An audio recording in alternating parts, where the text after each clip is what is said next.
Hi, I'm Megan, and I've got a new podcast I think you're going to love. It's called Confessions of a Female Founder, a show where I chat with female entrepreneurs and friends about the sleepless nights, the lessons learned, and the laser focus that got them to where they are today. And through it all, I'm building a business of my own and getting all sorts of practical advice along the way that I'm so excited to share with you. Confessions of a Female Founder is out now. Listen wherever you get your podcasts. Hi, I'm Megan, and I've got a new podcast I think you're going to love. It's called Confessions of a Female Founder, a show where I chat with female entrepreneurs and friends about the sleepless nights, the lessons learned, and the laser focus that got them to where they are today. And through it all, I'm building a business of my own and getting all sorts of practical advice along the way that I'm so excited to share with you. Confessions of a Female Founder is out now. Listen wherever you get your podcasts.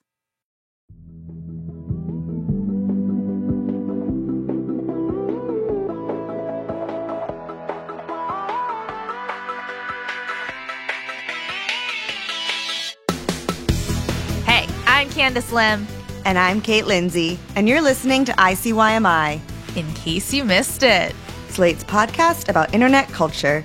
And Kate, I don't know about you, but I've been getting a little bored and maybe angry with my TikTok For You page lately. I don't know if maybe I need to take a break, but I sometimes feel like they are serving me stuff that I either don't like or they're serving me too much of one type of content that gets old after like the 18th video. Do you feel this way? Like, what's something you've recently seen that you've had to hit not interested on?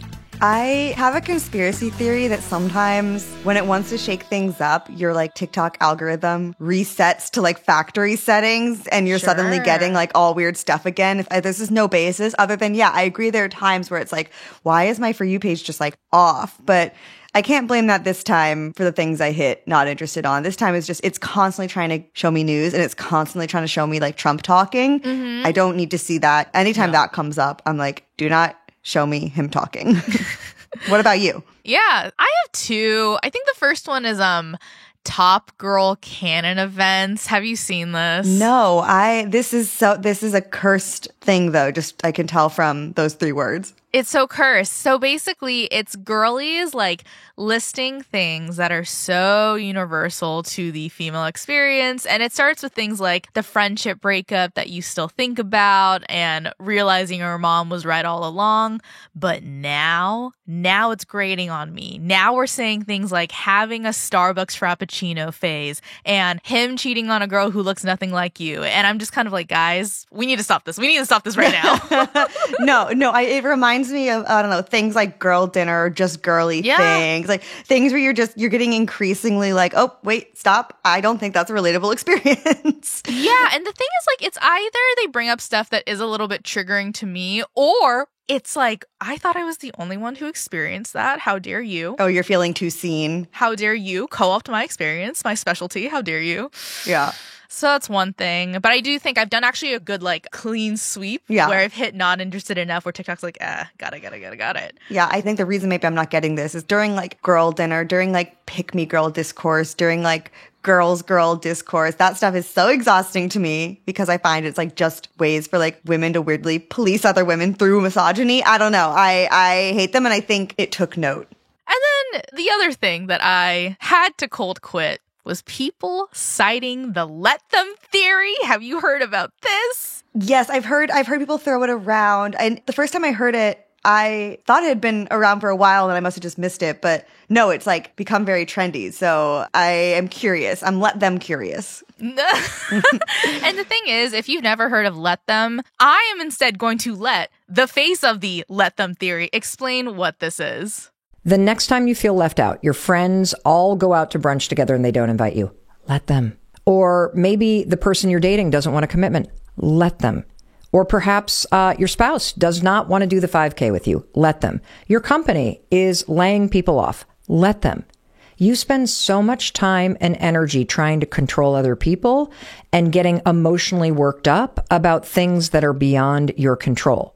So that is Mel Robbins. no relation to Tony, who wrote a book about this whole theory, which basically says when you let them do whatever it is that they want to do, it creates more control and emotional peace for you and a better relationship with the people in your life. Yeah, that it sounds a lot like accept the things you cannot change, like pretty standard advice, but repackaged in this kind of new way, which is it's just fine. Yeah, and it's pretty general and kind of nice until it gets into the wrong hands, because the let them theory has spiraled into a huge TikTok catchphrase, hashtag phenomenon where people are using it for so many parts of their lives that maybe require more than just saying let them. But I want to get into how this all started, so let's first take a break. When we come back, we'll explain who Mel Robbins is and why the let them theory is helpful until it isn't.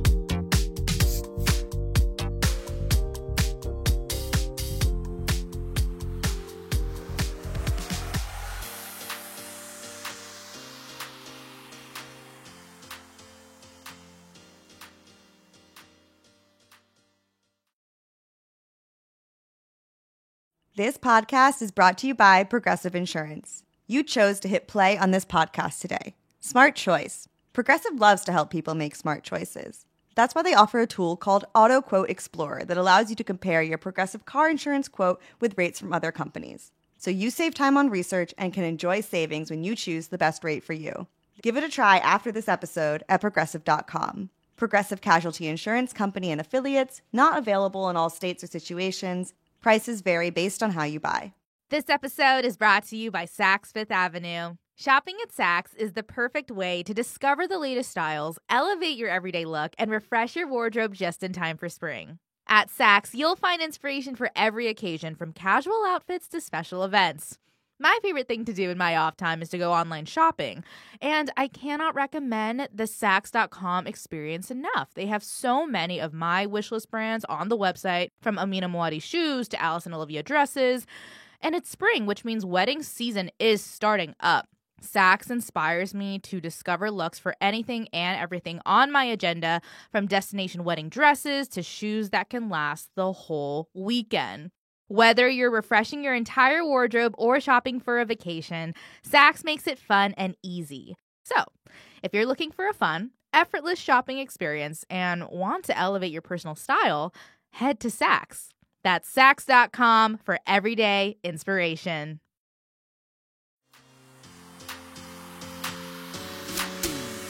And we're back. So I'm glad we're talking about Mel Robbins and let them theory, because similarly, I've been inundated with so many videos about this. And the question I keep asking, but not getting an answer to, is who is Mel Robbins? And I got you, because Mel Robbins is a 56-year-old author and podcast host.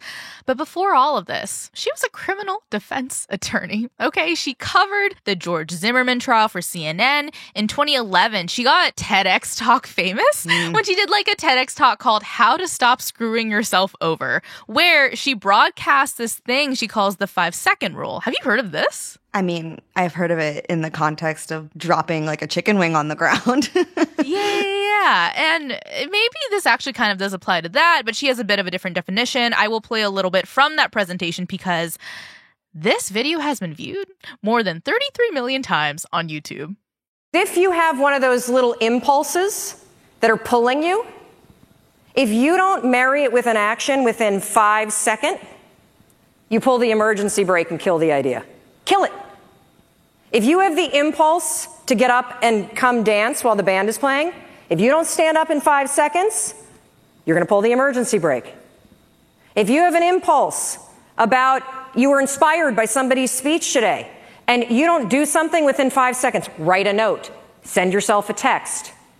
Anything physical to marry it with the idea, you will pull the emergency brake and kill the idea. Okay, 2 things about that. First, I completely forgot the chokehold that TED Talks had on our community like 14 years ago when that was published. 5-second rule. Okay, I get it. I get it and I don't. I get it and I don't. I do agree that sometimes I'll neglect to write things down because I'll be like, oh, I'll remember them, and then I don't. Or if I don't get started on an idea, I can easily convince myself that it is not a good one with time. So I do get it. But it does lay the foundation for what will then become her most recent big thing, which is let them theory. Because it sounds like she's saying, if you want to do something and you don't do it within 5 seconds, don't do it. Which I think is often just how life works. But I can also think of many instances where I wanted to do something, I slept on it, and then I acted on it. And that was the better choice because, during that time you formulate, okay, what's the first step? What's the right way to approach this? Yeah. So I'm noticing a lot of these pithy statements backed in a wide range of examples, and it's ranging from, dancing to starting a business.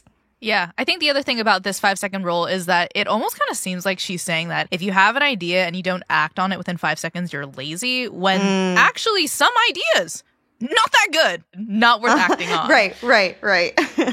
But I think this is where I want to say that regardless if you walk out of this episode criticizing or loving Mel Robbins, there's one thing I can give her, which is that she is pretty freaking good at marketing, because the 5-second rule was something that she kind of like pulled out at the very end of this TEDx talk. And the thing is, it hits because she then writes a full book about the 5-second rule. It is the top nonfiction title on Audible that year. It is the 6th most purchased book on Amazon. And it spurs off into her having daytime talk shows and hosting a podcast for SiriusXM.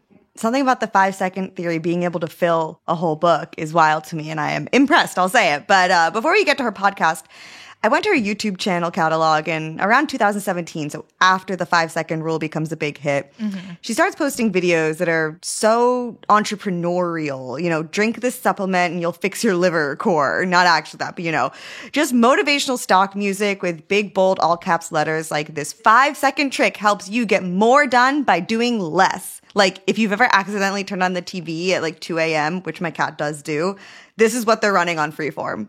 Yeah, and it's things like brain hacks, dealing with a narcissist.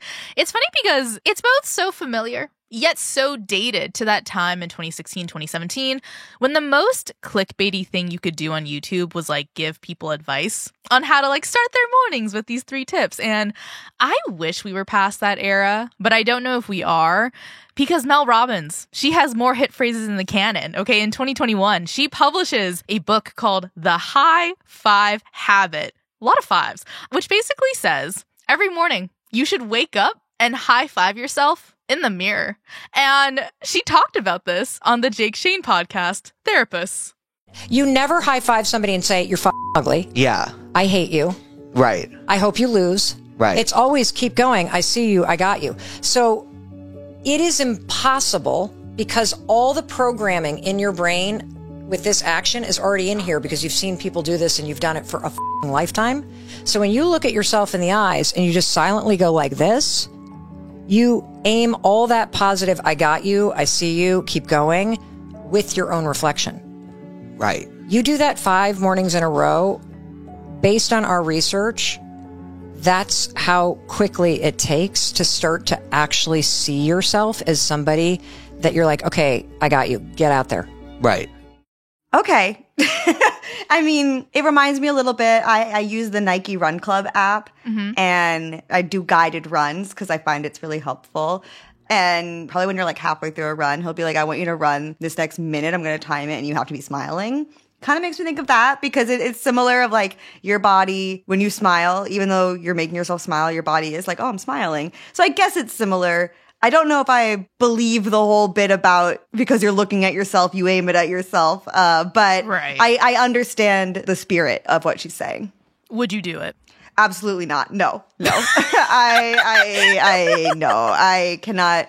I'm just picturing doing it and somehow smashing my mirror accidentally. And then like, yeah. Exactly. So anyway, catalog. Hefty, prolific, some may say. But finally, in December 2024, we come to the big one. She publishes her book. It's called The Let Them Theory. She co-writes it with her 26-year-old daughter, Sawyer. But this book, it's Amazon, Audible, New York Times bestseller. It is fully taken off. Yeah, and it's been out for 4 months, which is crazy because I thought it like just came out. Like I was in Dublin and it was in every bookstore I went to. It was in the airports. It was on all the bestseller lists. So it seems to have been perhaps a slow burn and really taken off now. I mean, it looks, maybe it's, kind of scientific, little businessy. I guess it's essentially though like a self-help book. Yeah. And this is where Mel Robbins kind of enters my consciousness because I first heard of her when she went on the Jake Shane podcast back in March. And this episode, to this day, it gets clip farmed to the gods. I see her on my For You page constantly, if not someone mentioning Let Them constantly. And the clip I see a lot is this one where Jake talks about like his relationship struggles. And this is what Mel says to him. How is somebody that's meant to be with you supposed to find you if you're busy trying to fit yourself into places you don't belong? They won't find me. Correct.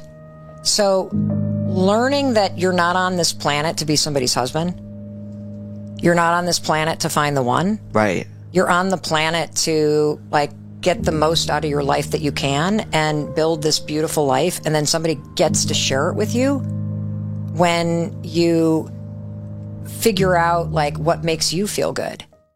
Okay, yeah, like I don't want to like, I'm not sort of blanket skeptical of her. Like, this is the first time I'm hearing a lot of this stuff that she's saying, and what she's saying to Jake there is the kind of common thing of like focus on yourself, make yourself better before you love yourself before you can love someone else. Very common, very commonly spread on TikTok. It doesn't sound like that's not controversial. I don't necessarily think it's wrong. But Let Them really took off. Like, why do you think that happened? Why did it gain so much traction? I have a few theories. I think the first is like, I have to say that if Mel Robbins runs a clip farm, then she's the shepherd, because in that Jake Shane clip I just played, you know that like dainty music you hear? Mm-hmm. Mel added that, or someone on her team did. Yeah, the music was one of the first things I was like, oh, drama, what's happening now? Yeah, like that was not in the original podcast. This was a clip where there was music added when it was posted to Mel's TikTok. So that's that. The second thing is, I think there's something in the way she talks and the pauses she takes and the words she chooses to emphasize. It's kind of like she's line producing herself in real time, being like, okay, this is the point where people will stop or start listening. What will take me to the next point to keep them engaged? Like, she kind of knows. And the last thing is that on her like Amazon book page, it says that her book will help you, quote, stop wasting energy on things you can't control and build the best friendships of your life, amongst other things. And I've seen marketing around her book using language that's like, this will help you deal with being ghosted or gossiped about. And I just think that these concepts and words, they're like siren songs for young people who are on TikTok, who are maybe hearing about the Let Them concept for the first time, and maybe Let Them is like meeting them at the apex that they are experiencing these dilemmas. And her going on the Jake Shane podcast, that's like a very specific choice because he's not like a niche internet celebrity because he was in that Poppy Super Bowl commercial, but he does have like a very specific audience of just, I think, young people, 20-year-olds, under 30s. So that's who she clearly in this instance is targeting, which makes sense because, I don't know, I feel like Let Them, a lot of the instances you were just saying, this is kind of the perfect time for this advice. Yeah. And I think coupled with the fact that one thing I do feel like Instagram and TikTok has given us, whether good or bad, is they've kind of created this hole where like there's always a self-help it girl of the moment. At one point it was Esther Perel, then it was Brene Brown, and now I wonder if it's Mel Robbins. Well, that's an interesting point because this is something that has been coming up as I've been sort of listening to these clips. Because Esther and Brene, they're therapists and researchers. They're kind of credentialed. But in your Wikipedia rundown of Mel, I didn't hear anything about a background in psychology or therapy. But she talks very confidently about those things, about like, rewiring your brain and, self-help talk. Yeah, and that is because she doesn't have one. The closest I could find was that her husband just got his master's in counseling. And the thing is, she has kind of put up some guardrails where she told the New York Times that she is, quote, not a therapist and not a researcher.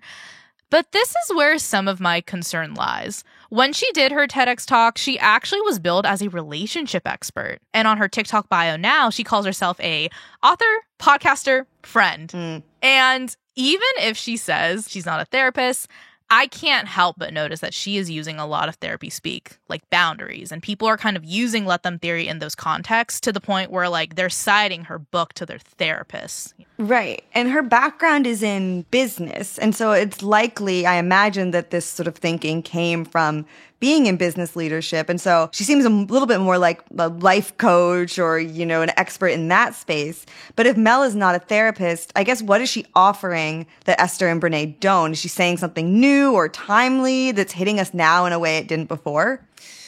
I think you're onto something about the business thing, because there is a once very popular, short, pithy phrase that "let them" really reminds me of, but let's get into it after the break. When we come back, we'll explore the potential consequences of "let them" theory and why a deployable phrase can turn dark in the wrong hands.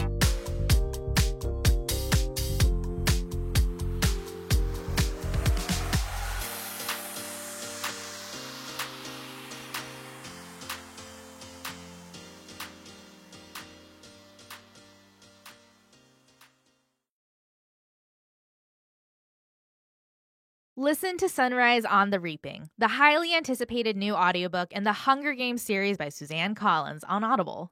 Hear Jefferson White narrate the story of the legendary survivor, young Haymitch Abernathy.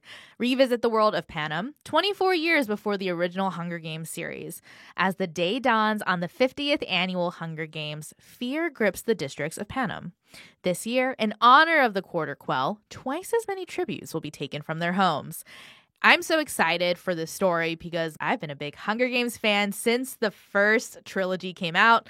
I remember being in middle school, absolutely staying up all night to get through the trilogy. And this relationship has stuck with me through adulthood, and it's going to continue with the Sunrise on the Reaping because I will take any excuse to dive back into the world of Panem.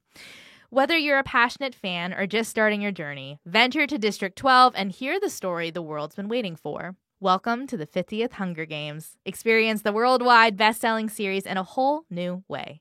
Go to audible.com/sunrise and listen with the world. Vacation season is nearly upon us, and this year it's time to treat yourself to the luxe upgrades you deserve with Quince's high-quality travel essentials at fair prices. I just came back from a trip, and the whole time I was using a hand-me-down suitcase with a broken handle. It's certainly not going to last through summer. Next time, though, I'd take one of Quince's best-selling expandable carry-on suitcases so I can breeze through airports while still taking everything I need with me. The best part? All Quince items are priced 50 to 80% less than similar brands, like lightweight European linen styles from $30, washable silk tops, and comfy lounge sets, with premium luggage options and stylish tote bags to carry it all. By partnering directly with top factories, Quince cuts out the cost of the middleman and passes the savings on to us. And Quince only works with factories that use safe, ethical, and responsible manufacturing practices and premium fabrics and finishes. For your next trip, treat yourself to the luxe upgrades you deserve from Quince. Go to quince.com/online for 365-day returns, plus free shipping on your order. That's QUINCE.com/online to get free shipping and 365-day returns. Quince.com/online. Oh, I see why, my listeners. Do I have a scoop for you? So what is it, you ask? It's that Discover is accepted at 99% of places that take credit cards nationwide. Now, before anyone goes suggesting that this is just a rumor, know that there's actual proof that this kettle of tea is not only piping hot, but 100% true. So, yeah, sometimes it pays to be a little nosy, but it always pays to discover. Based on the February 2024 Nielsen report, learn more at discover.com/creditcard. Hey there! If you love our podcast, then maybe you should consider subscribing to Slate Plus to immediately unlock bonus episodes. Plus, you'll access ad-free listening across all your favorite Slate podcasts, including bi-weekly bonus episodes of this show. Subscribe now on Apple Podcasts by clicking Try Free at the top of our show page, or visit slate.com/ICYMIplus to get access wherever you listen.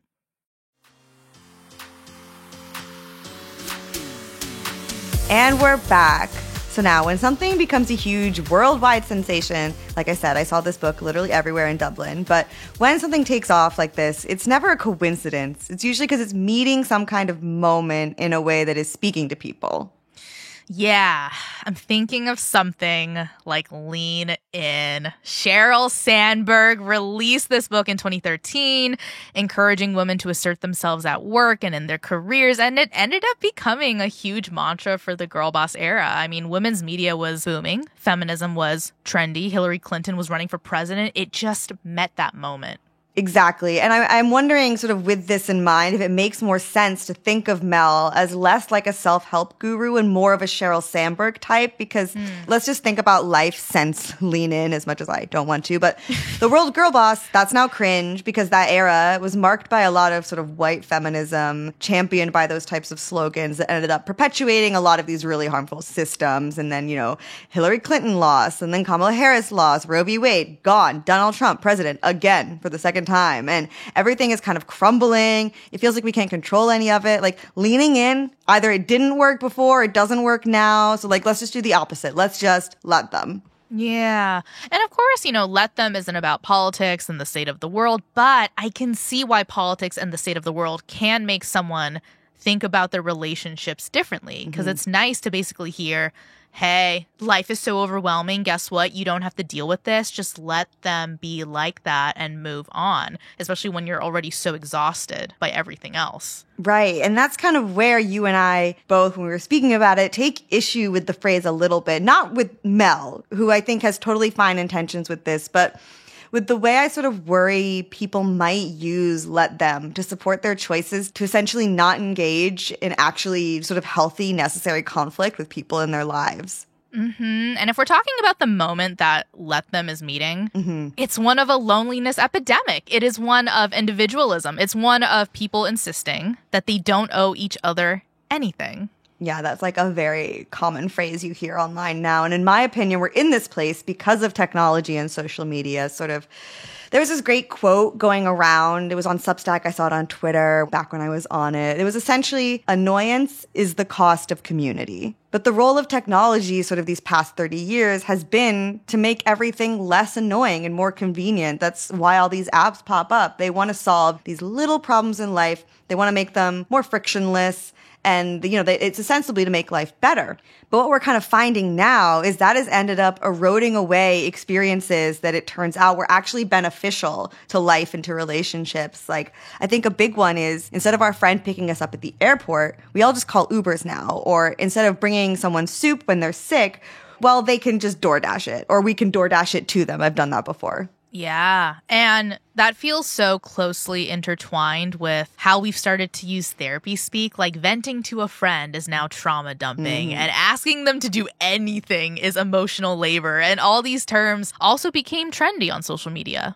Or even helping a friend move. Like, this discourse came up on Twitter over and over again. I'm sure it's still happening now. It's like, is it fair to ask a friend to help you move? And I think that question comes from the fact that, like, yes, you could pay movers, and yes, your friend probably wouldn't choose, if they had a dream list of things to do on their Saturday, they probably wouldn't choose moving with you. But it's also like, that's what caring for people looks like. Yeah. And part of being friends with someone is you want to help them. You want them to feel comfortable enough and close enough to you that they would even ask you. It's very like emergency contact theory. Right. And that's why this conversation can get kind of maddening, because I somehow always find myself in the position of explaining like what basic human emotions are and like how relationships work. It feels like that viral headline that's like, I don't know how to explain that you should care about other people. It's kind of the place I find myself in whenever these discussions come up. Yeah, you're the Mel Robbins of your world. It's my God, I'm saying this constantly. I'm saying this constantly ever since I found out about her today. Yeah. And I mean, Kate, instead of driving yourself crazy about people who don't care about other people, why don't you let them? Wow. So here's the thing. That's exactly why this makes me nervous. Like, sometimes when people do shitty things, you shouldn't let them.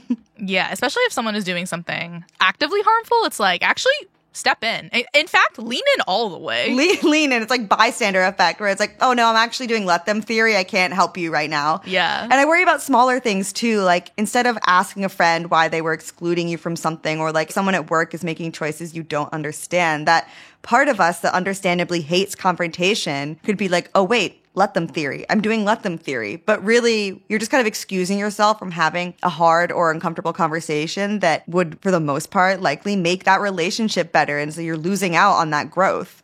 Yeah. And if you are looking online, it seems that is how most people are approaching this idea of let them. And let them is not totally useless. Like, if let them theory is really helping you deal with frustrating people who you just cannot figure out or fix, you are not required to keep having the same difficult conversation over and over again. Because I should also say, I obviously hate confrontation. And I am definitely in this episode being a do as I say, not as I do person. But I have been trying to work on it. And at the same time, there are things if I reflect, I think I have technically used quote unquote let them theory on without knowing. I guess my take from all of this is let them should not be the first thing you turn to when you're kind of facing issues. Yeah. In general, no kind of pithy little slogan or phrase should be your entire life mantra because, like, here's my real thing. I just feel like not all advice is for you. And that is okay. That's the reason you go to therapy. It's because there's someone who knows the context of you to understand the weight of what they're about to give you. But also, like, there is a difference between care and advice. I think at best, Mel is giving advice, but a lot of people are taking that to the care level. Right. And if they're bringing it to their therapist, that's good because the therapist can be like, okay, so actually not in this situation. It's totally fine. And I think that's the thing. When you just stop at the social media slogan or trend and you don't take it with you elsewhere, or like when you stop and you're like, great, that's all I need to do. That's kind of where the problem lies. Although I will say, if I have one mantra that has just really served me well my entire life, and I had to pick one that was sort of the one I sat with, it would be leave the party when you're still having fun. I actually have a few people that I do respect in my life who also stick with that one. It's a good one. Okay, I think mine would be... I'm actually very inspired by let them. So instead of let them, let's not. Okay. Oh, did she drop? Kate, where'd you go? Oh, she left the party. Got it. Okay, that's the show. We'll be back in your feed on Wednesday, so definitely subscribe. That way, you never miss an episode. Leave us a rating and a review on Apple or Spotify, and tell your friends about us. You can follow us on Twitter at ICYMI_pod, and you can always drop us a note at ICYMI@slate.com. ICYMI is produced by Olivia Briley, Candace Lim, and me, Kate Lindsay. Daisy Rosario is our senior supervising producer, and Hillary Fry is Slate's editor-in-chief. See you online. Or at the Mel Robbins Clip Farm.